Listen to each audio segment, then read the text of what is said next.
సంక్షేమ కార్యక్రమాలు ఉన్నాయి.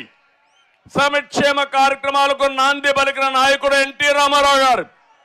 ఇప్పుడు కాదు, 83లో ₹2 కేజీ బియ్యం ఇచ్చారు.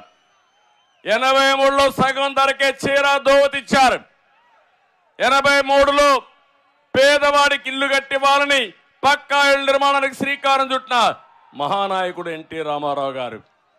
ఈరోజు నేను వచ్చిన తర్వాత మీకు అనేక కార్యక్రమాలు, చంద్రన్న బీమా ఇచ్చాను, వస్తా ఉందని మిమ్మల్ని అడుగుతున్నా.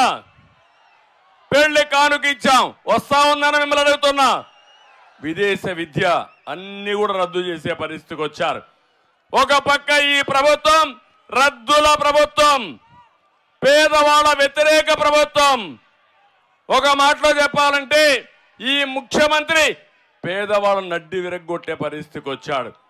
అందుకే నేను ఒకటే అడుగుతున్నా మిమ్మల్ని అందరినీ, ఇంకో పక్క బాధుడే బాధుడు, అవునా కాదా?